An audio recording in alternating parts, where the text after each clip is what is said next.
नमस्कार दोस्तों, मैं हिम्मत मेघवाल ज्ञान ज्योति सेवा संस्थान यूट्यूब चैनल पर आप सभी का हार्दिक स्वागत है। और मैं आपके सामने आज राजस्थान ज्योग्राफी का एक टॉपिक है नदियाँ, ज़िले। तो इनके संबंध में मैं आपके सामने एक बहुत शानदार प्रश्नोत्तरी लेके आया हूँ। और इसमें वो प्रश्न हैं जो गत वर्ष एग्ज़ाम में पूछे गए हैं और पूछे जाने की बिल्कुल संभावना है, कोई डाउट नहीं है, 100% पूछे जाएंगे। तो आइए अपन एक एक प्रश्न को हल करते हैं। पहला प्रश्न दे रखा है कि अपवाह क्षेत्र की दृष्टि से राजस्थान की नदी प्रणालियों का सही क्रम क्या है। अपवाह क्षेत्र मतलब जल ग्रहण क्षेत्र की दृष्टि से आपको बताना है कि जो यहाँ पर ये नदियों का क्रम दे रखा है, क्या ये नदियों का क्रम सही है या नहीं है, और सही क्रम है तो आपको सही क्रम बताना है।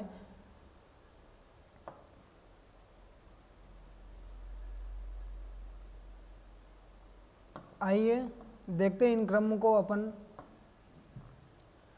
अ दे रखा है चंबल, लूणी, माही और बनास। ये जो ऑप्शंस दे रखा है दोस्तों आपके सामने है चंबल, लूणी, माही और बनास। सेकंड ऑप्शन दे रखा है चंबल, लूणी, बनास और माही। थर्ड दे रखा है बनास, चंबल, लूणी और माही। और 4 नंबर यानी द ऑप्शंस दे रखा है बनास, चंबल, माही और लूणी। तो दोस्तों आपको इसका जवाब बताना है कि जो ये प्रश्न है कि अपवाह क्षेत्र की दृष्टि से राजस्थान की नदी प्रणालियों का सही क्रम क्या है। तो दोस्तों यहाँ पर इसका सही जवाब हो जाएगा स, मतलब इसका सही जवाब हो जाएगा बनास, चंबल, लूणी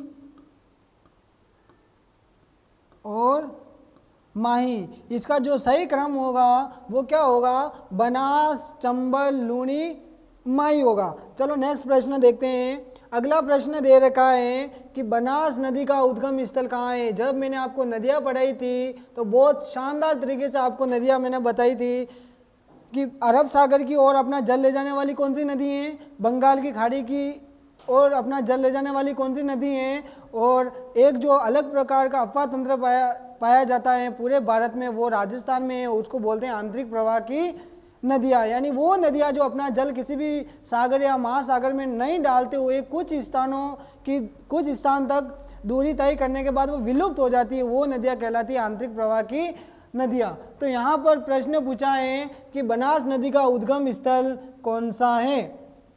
नाग की पहाड़ियाँ, जानापाव की पहाड़ियाँ, गोगुंदा की पहाड़ियाँ या खमनोर की पहाड़ियाँ। तो यहाँ पर दोस्तों सही जवाब हो जाएगा खमनोर की पहाड़ियाँ। और ये जो खमनोर की पहाड़ियाँ हैं ये आपके हैं राजसमंद जिले में। खमनोर की पहाड़ियाँ कहाँ हैं, राजसमंद जिले में है। और यहाँ से एक नदी निकलती है जिसका नाम है बनास। और ये बनास खमनोर की पहाड़ियों के पास एक मठ है जिसको बोलते हैं वीरों का मठ। वहाँ से नदी निकलती है जिसका नाम है बनास। बनास अगर बात करते हैं तो ये बनास जो नदी है ये 6 जिलों में प्रवाहित होती है। कितने जिलों में प्रवाहित होती हैं, 6 जिलों में प्रवाहित होती हैं। और इस नदी की कुल लंबाई की बात करते हैं तो 512 किलोमीटर इस नदी की क्या है, कुल लंबाई है। अब जो बनास नदी है इस बनास नदी को वन की आशा कहते हैं, वन की आशा कहते हैं। इसका उपनाम क्या है, वन की आशा है, दूसरा इसका है वर्णाशा। ठीक है, अगला प्रश्न, थर्ड प्रश्न देखते हैं। तो अगला प्रश्न है कि निम्न में से राजस्थान का सबसे लंबा बांध कौन सा है। प्रश्न देखिए कि निम्न में से राजस्थान का सबसे लंबा बांध कौन सा है। सबसे लंबा बांध अ दे रखा है राणा प्रताप सागर, माही बजाज सागर, कोटा बैराज या जाखम बांध। तो इसका सही जवाब क्या हो जाएगा, माही बजाज सागर बांध। ये जो माही बजाज सागर बांध है ये आपकी माही नदी के ऊपर बना हुआ है। और ये माही नदी के ऊपर कुशलगढ़ बांसवाड़ा में बना हुआ है। कुशलगढ़ बांसवाड़ा में बना हुआ है बांध, जिसका नाम है माही बजाज सागर बांध। राणा प्रताप सागर जो बांध है ये आपके चंबल नदी के ऊपर बना हुआ है। चंबल नदी के ऊपर चित्तौड़गढ़ जिले में बना हुआ है, ये आपको याद रखना है। कोटा बैराज ये भी चंबल नदी के ऊपर बना हुआ है कोटा जिले में। और जो जाखम बांध है ये आपके जाखम नदी के ऊपर बना हुआ है। और जिला पूछे तो प्रतापगढ़ जिला आपको याद रखना है। राजस्थान का सबसे ऊंचा बांध है जाखम बांध, जो जाखम नदी के ऊपर प्रतापगढ़ जिले में स्थित है। अगला प्रश्न देखते हैं। अगला प्रश्न है भीमलाल जलप्रपात किस नदी पर स्थित है? भीमलाल जलप्रपात किस नदी पर स्थित है? 2020 की जो पीटीटी का एग्जाम हुआ था उसमें प्रश्न पूछा गया था कि भीमलाल जलप्रपात किस नदी पर स्थित है? भीमलाल जलप्रपात किस नदी पर स्थित है? मोरेल नदी, चंबल नदी, मांगली नदी या मेनाल नदी? तो जो भीमलाल जलप्रपात हैं वो आपके मांगली नदी के ऊपर स्थित है। ये वो मांगली नदी है जो मेज की सहायक नदी है, मेज की सहायक नदी है। और जो भीमलाल जलप्रपात है वो बूंदी जिले में बना हुआ है। कहाँ है? बूंदी जिले में। अगला प्रश्न देखते हैं। अगला आपका प्रश्न है कि निम्नलिखित में से राजस्थान की आंतरिक प्रवाह की नदियां हैं। मैंने आपको पहले बताया था कि आंतरिक प्रवाह की नदियां कौन सी होती हैं? वो नदियां जो अपना जल किसी भी सागर या महासागर में ले जाकर नहीं डालती हैं और वो कुछ स्थान तक दूरी तय करती हैं और उसके बाद वो विलुप्त हो जाती हैं, वो नदियां आएगी आंतरिक प्रवाह के अंदर। आपको समझ में आ गया? अब देखो आंतरिक प्रवाह की नदियां, यहाँ से अगर आप चाहो तो इस प्रश्न को सही तरीके से करो या गलत तरीके से करो। दोनों का मतलब क्या हो गया? सही तरीके से करने का मतलब हो गया है कि सिर्फ आंतरिक प्रवाह की नदियों देखनी है, और गलत तरीके से करने का मतलब हो गया कि वो नदियां हैं जो आंतरिक प्रवाह के अंदर नहीं आती, यानी बंगाल की खाड़ी में अपना जल ले जा रही है, अरब सागर में अपना जल ले जा रही है। तो यहाँ पर वो नदियों छांट लो जो सागर या महासागर में डालती हैं, तो आंतरिक प्रवाह की नदियाँ अपने आप आ जाएगी। तो आइए देखते हैं। पहला ऑप्शन दे रखा है कांतली, साबी, काली सिंध और कोटारी। अब जो ये काली सिंध नदी है, ये काली सिंध नदी चंबल की सहायक नदी है जो देवास की पहाड़ियां मध्य प्रदेश से निकलती हैं। तो ये काली सिंध चंबल की सहायक नदी है, यानी ये ऑप्शन तो हो नहीं सकता। बी दे रखा है काली सिंध, चंबल, कोठारी, जाखम। अब इसमें काली सिंध चंबल की सहायक नदी है, चंबल यमुना की सहायक नदी है और जाखम है वो सोम की सहायक नदी है, यानी ये हो नहीं सकता। स ऑप्शन दे रखा है कांतली, मसूरदी, साबी और बाणगंगा। द ऑप्शन दे रखा है मोरेल, पार्वती, सोम और चंबल। तो यहाँ पर सही जवाब क्या हो जाएगा?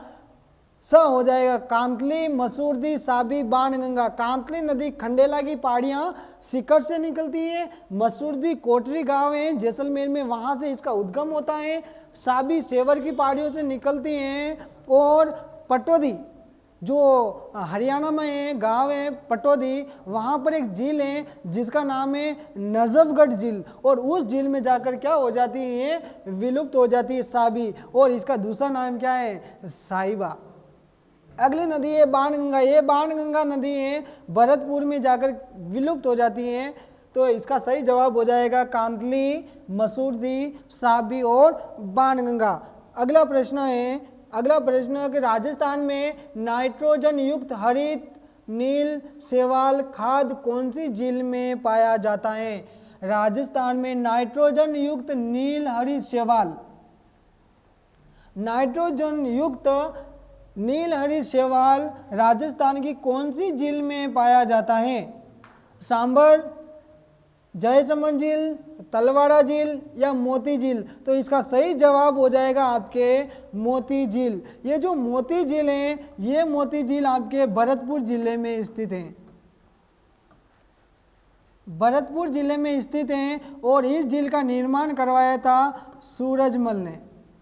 इस झील का जो निर्माण करवाया था वो करवाया था सूरजमल ने। किसने करवाया था?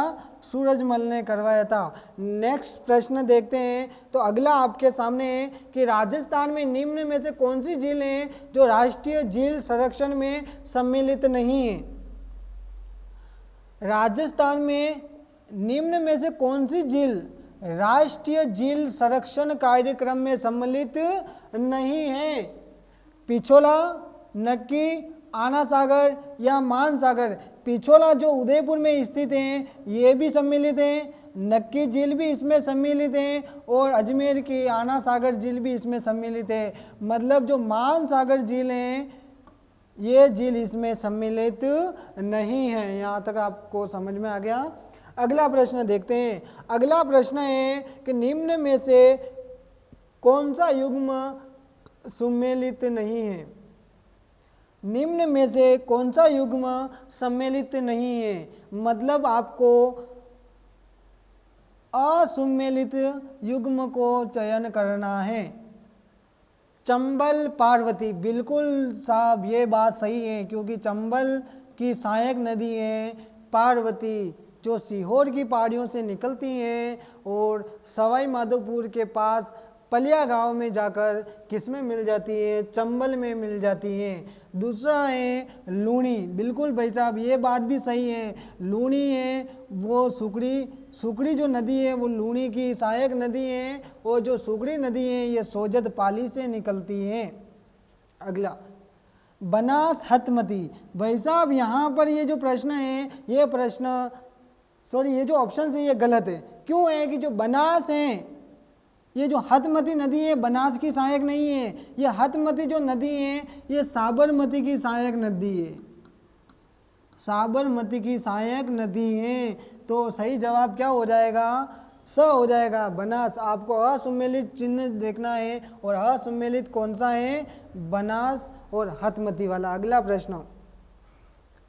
अगला प्रश्न है कि उत्कात स्थलाकृति किस बेसिन में पाई जाती है?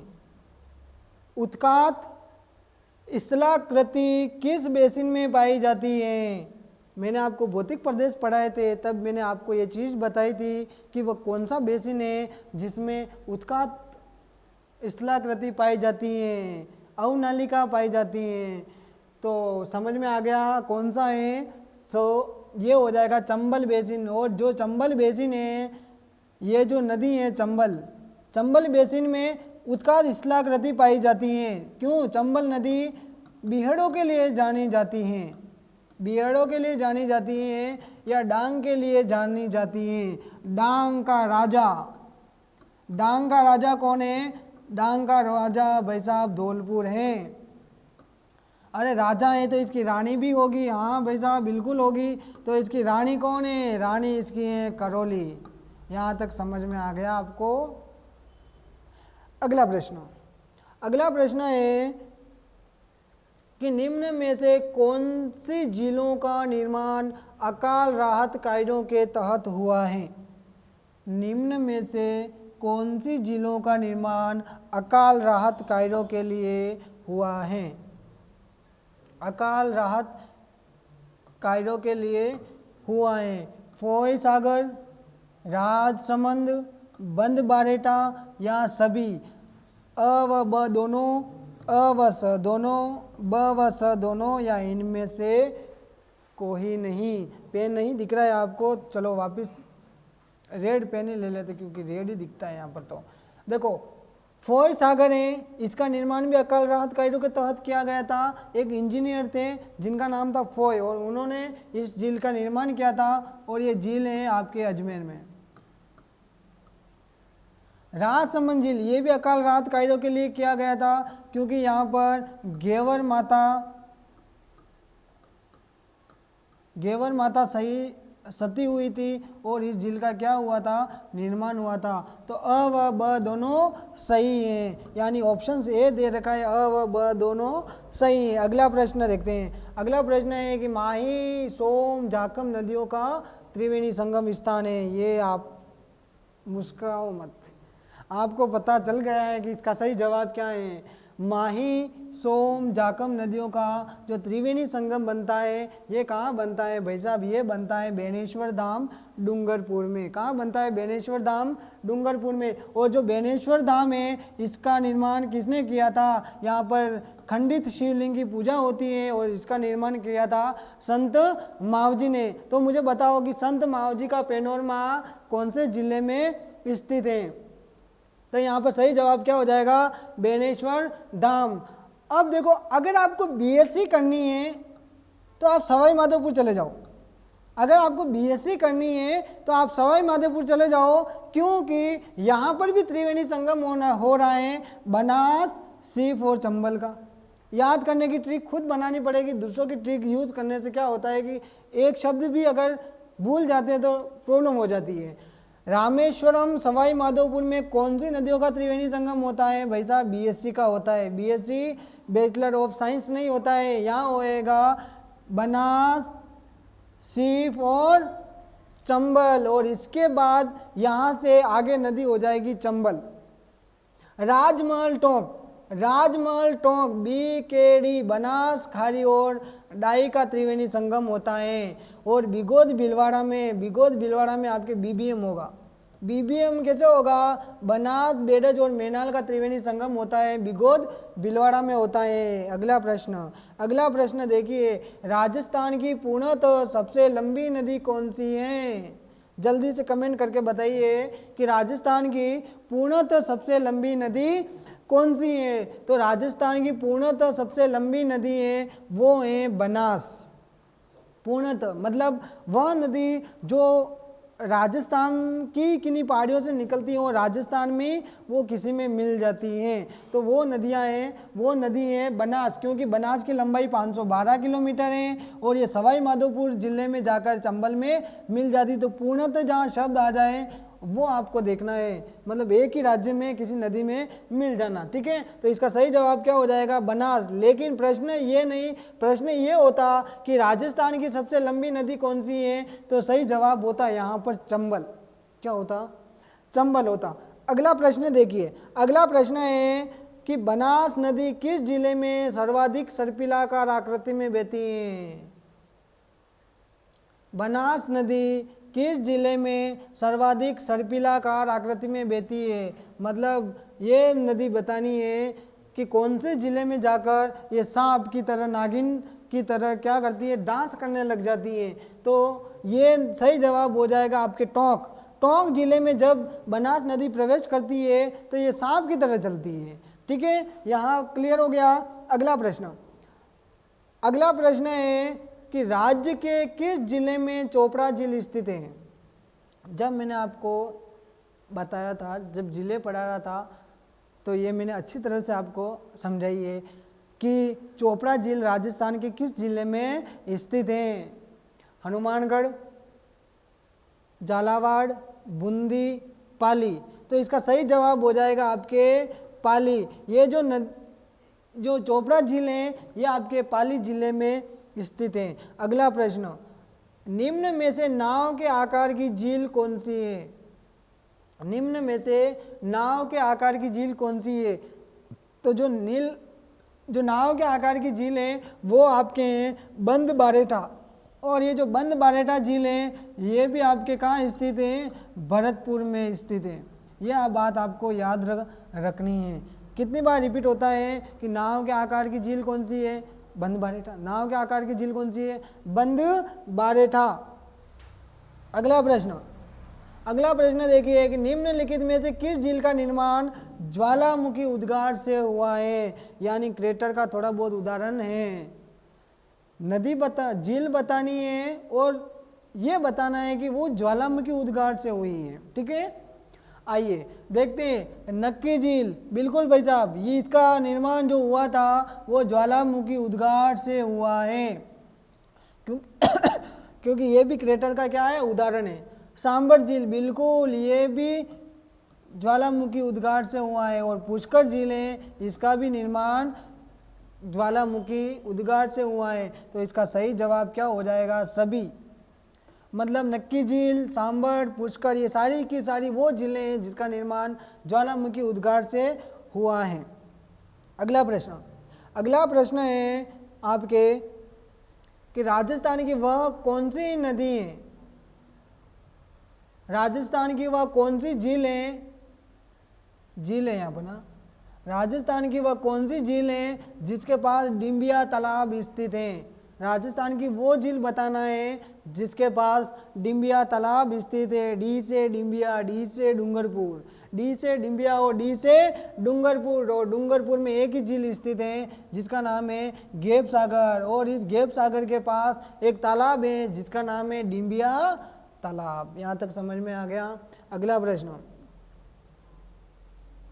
लूणी की एकमात्र सहायक नदी जो दाईं ओर से मिलती है, लूणी की एकमात्र सहायक नदी बतानी है जो उसके दाईं ओर से मिलती है, लूणी की एकमात्र सहायक नदी बतानी है जो उसके दाईं ओर से मिलती है। जवाई, जोजरी, सुकड़ी, बांडी। सही जवाब हो जाएगा जोजरी। जोजरी एकमात्र ऐसी नदी है जो नागौर के पांडलू गांव से निकलती है और जोधपुर के पास जाकर किसमें मिल जाती हैं, लूणी में मिल जाती हैं। बाकी जो नदियां हैं अरावली पर्वतमाला से निकलती हैं, लेकिन जोजरी नदी है वो अरावली पर्वतमाला से भी नहीं निकलती है, ये भी ध्यान रखना है। और लूणी की एकमात्र सहायक नदी है। लूणी की जो सहायक नदियां हैं वो देखो बहुत सिंपल है, दो ट्रिक हैं, दोनों ट्रिकों में से कौन सी भी अपनाओ आपको वो नदियाँ याद हो जाएगी। और मैंने जो ट्रिक बताई थी उस ट्रिक से आप अगर इस नदियों को याद करोगे तो बहुत सिंपल याद हो जाएगा। अगला प्रश्न है कि चंबल नदी का जल ग्रहण क्षेत्र है, मोस्ट इंपोर्टेंट कर लेना इस प्रश्न को कि चंबल नदी का जल ग्रहण क्षेत्र कितना है। 24,250 वर्ग किलोमीटर, 46,570 किलोमीटर, 16,030 किलोमीटर और 29,110 वर्ग किलोमीटर। यहाँ से जल्दी से कमेंट करके आप कमेंट में बताइएगा कि इसका सही जवाब क्या है, प्लीज़ जल्दी बताइए। चंबल नदी का जल ग्रहण क्षेत्र कितना है? 24,250 वर्ग किलोमीटर, 46,570 वर्ग किलोमीटर, 16,030 वर्ग किलोमीटर या 29,110 वर्ग किलोमीटर। तो यहाँ पर सही जवाब हो जाएगा 29,110 वर्ग किलोमीटर। जो जल ग्रहण क्षेत्र है वो किसका है? चंबल का है। 16,030 वर्ग किलोमीटर ये आपके माही नदी का है, ये आपके माही नदी का है। और 46,570 है ये आपके बनास नदी का है। और जो 24,250 है ये आपके लूणी नदी का है। यहाँ तक फैक्ट क्लियर है आपके। अगला प्रश्न देखिए कि निम्नलिखित में से सांबर झील का अफवाह क्षेत्र है।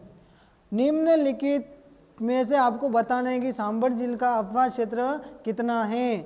जल्दी से बताइए क्या है इसका सही जवाब। अजमेर, जयपुर, नागौर, जयपुर, अजमेर, सीकर, नागौर, जयपुर, सीकर, अजमेर या इनमें से कोई नहीं, प्लीज़ जल्दी से। तो इसका जो सही जवाब होगा वो आपके क्या हो जाएगा, वो आपके होगा नागौर, जयपुर, सीकर और अजमेर। ये आपके एक झील है और इस झील का नाम क्या है? इस झील का नाम है सांबर झील। ये जो सांबर झील है ये 3 जिलों में फैली हुई है। कितने जिलों में फैली हुई है? 3 जिलों में फैली हुई है। ये आपके हैं जयपुर, ये आपके अजमेर, सॉरी नागौर, और ये आपके हैं अजमेर। तो कितने जिलों में फैली हुई है? 3 जिलों में फैली हुई हैं, ठीक है। और यहाँ से खारी नदी आती है, खारी, खंडेला, ये नदियाँ सीकर से आती हैं। और एक और नदी आती है जिसका नाम है मेंथा, ये जयपुर से आती है। और यहाँ पर उदयनाथ की पहाड़ियों से एक नदी आती है जिसका नाम है रूपनगढ़। रूपनगढ़। इसलिए अफवाह क्षेत्र कितने जिलों का है? नागौर, जयपुर, सीकर और अजमेर का। यहाँ तक समझ में आ गया। और सांबर झील में कितनी नदियाँ गिरती हैं? सांबर झील में 4 नदियाँ गिरती हैं, मेंता, खारी, खंडेला, रूपनगढ़। यहाँ तक समझ में आ गया। अगला प्रश्न है आपके सामने कि वृषहरि की गुफा किस झील के किनारे स्थित है? ये 2 दिन पहले मैंने आपको बताया था कि वह ये कौन सी झील है जिसके किनारे वृषहरि की गुफा स्थित है। ठीक है, तो आइए जानते हैं ये जो वृषहरि की गुफा है, ये गुफा कौन सी झील के किनारे है? ये आपके पुष्कर झील के किनारे है। और पुष्कर झील कहाँ है? पुष्कर झील आपके अजमेर के अंदर है। कहाँ है? अजमेर के अंदर है। अगला प्रश्न देखिएगा, इंदिरा गांधी लिफ्ट नहर परियोजना कौन सी नदी पर स्थित है? इंदिरा गांधी लिफ्ट नहर परियोजना है, ये आपके चंबल नदी पर स्थित है। कौन सी नदी पर स्थित है?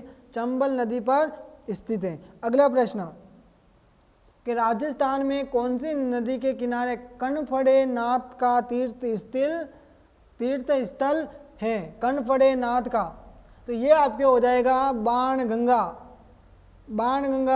जो केवलादेव गणा पक्षी विहार, केवलादेव गणा पक्षी विहार उद्यान से गुजरती है और यहीं पर तीर्थ स्थल है कनफड़े नाथ का। समझ में आ गया यहाँ पर। अगला प्रश्न, भारत की वह कौन सी नदी है जो सर्वप्रथम अपना जल अरब सागर में ले जाकर डालती है अप्रत्यक्ष रूप से?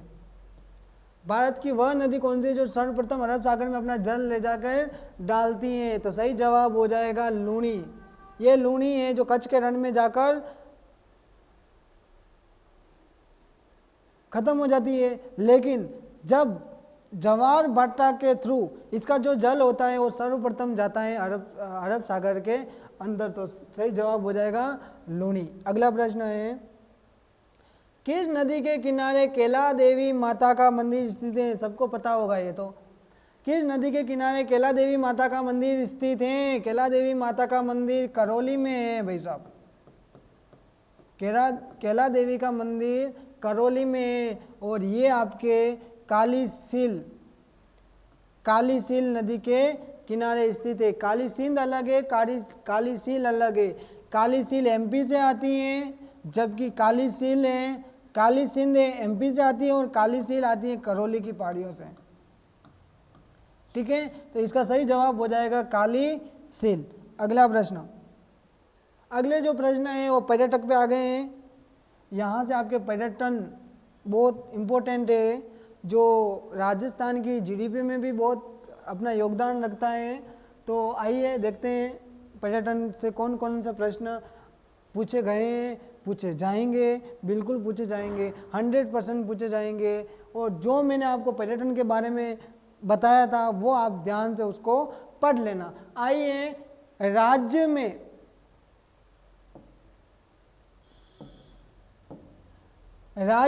सर्वाधिक देशी पर्यटक आते हैं। राज्य में सर्वाधिक देशी पर्यटक आते हैं। 2 पर्यटक आते हैं, एक तो आते हैं देशी, एक आते हैं विदेशी। जो देशी पर्यटक आते हैं वो सर्वाधिक कहाँ आएंगे? वो सर्वाधिक पुष्कर में आएंगे। और पुष्कर कहाँ है? अजमेर में। तो सही जवाब क्या हो जाएगा? अजमेर। यहाँ तक समझ में आ गया आपको? सही जवाब क्या हो जाएगा? अजमेर हो जाएगा। अजमेर इसका सही जवाब है। देशी पर्यटक सर्वाधिक आते हैं, अजमेर में आते हैं। ठीक है, अगला प्रश्न, राज्य में पर्यटन विकास हेतु उत्तरदायी उपक्रम है। राज्य में पर्यटन विकास हेतु उत्तरदायी उपक्रम है RFC, Rajasthan financial corporations, RIICO,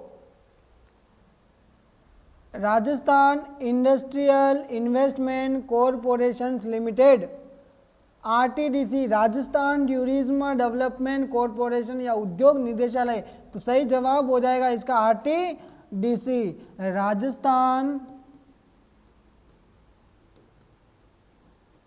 Rajasthan tourism, Rajasthan tourism विकास निगम,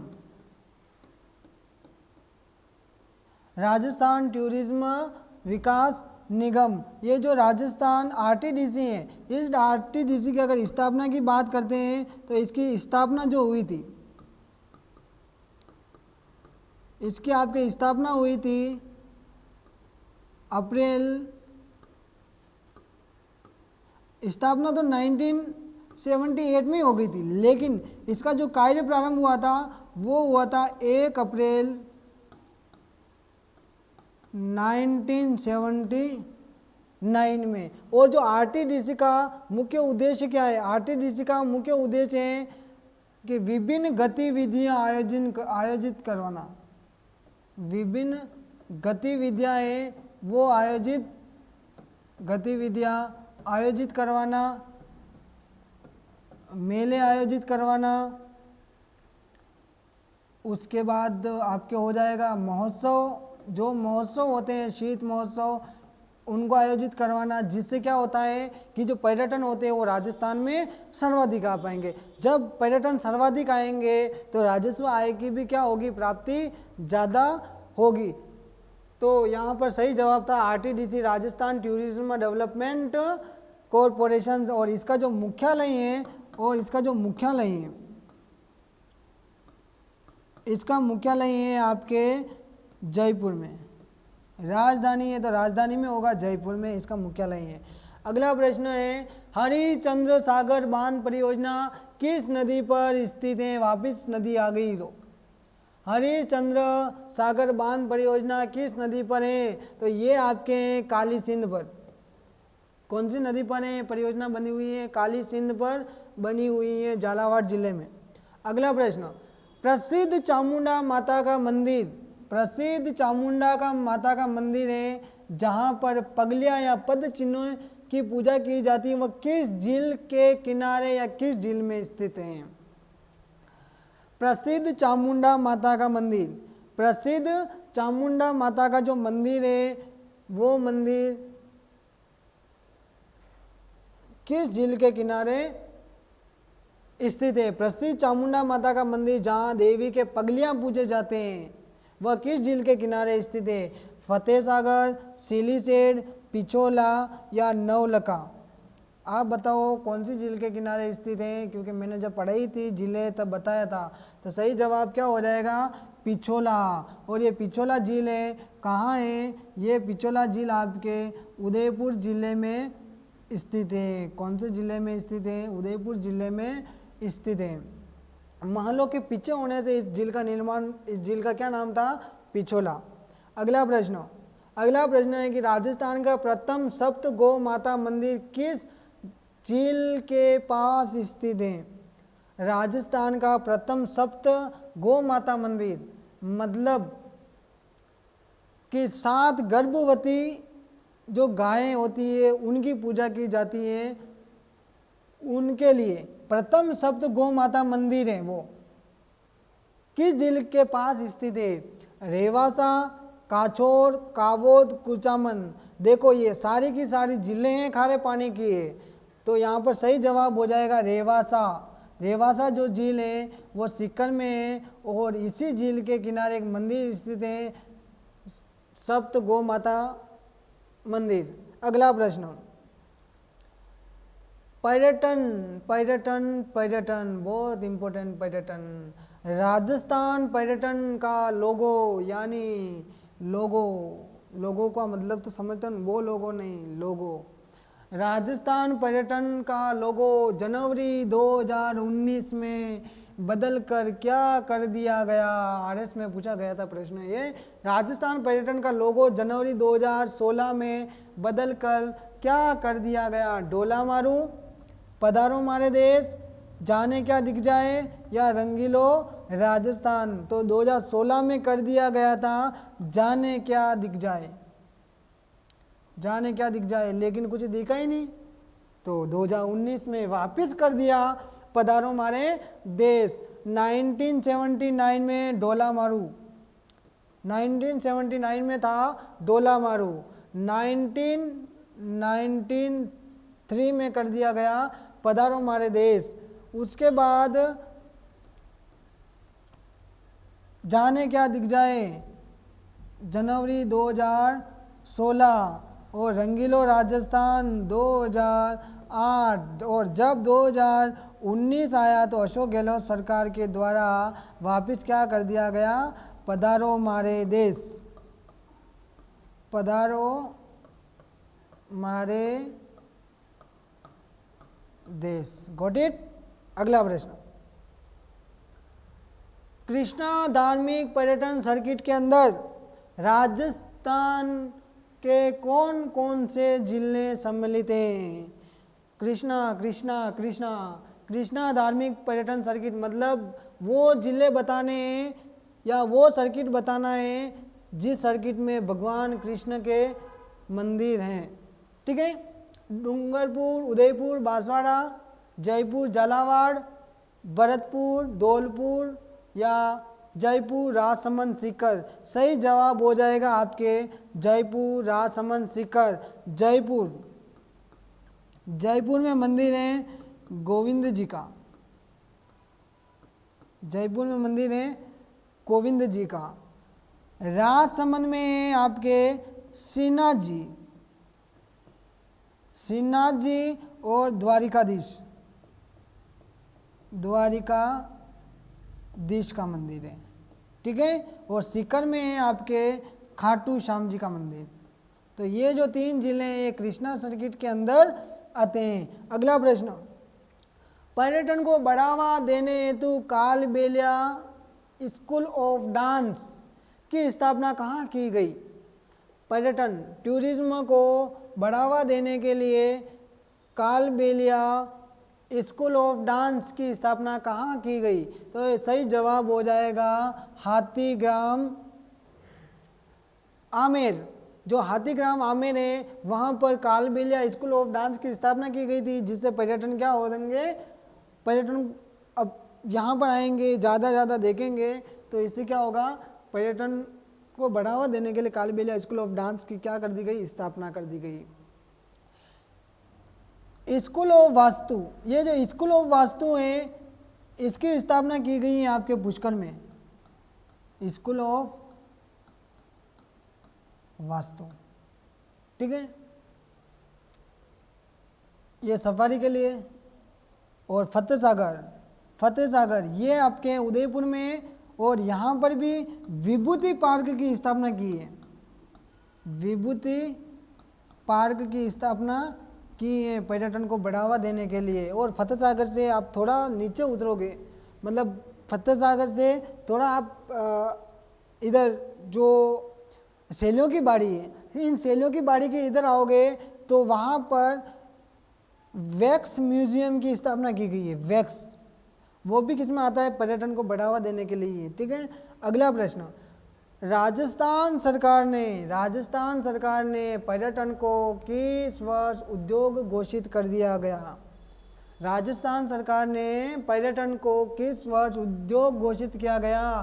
फरवरी 1989, जनवरी 1988, फरवरी 1990 या फरवरी 1991? तो इसका सही जवाब हो जाएगा फरवरी। कहाँ मार्च भी दे रखा होगा, दोनों सही है। फरवरी 1989, मार्च 1989 दोनों सही है।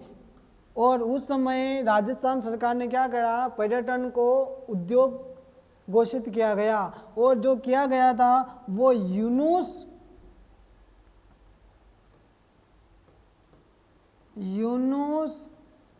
खां समिति की सिफारिश पर, यूनुस खां समिति की सिफारिश पर इसको उद्योग का दर्जा दिया गया। और पर्यटन को उद्योग का दर्जा देने वाला राजस्थान भारत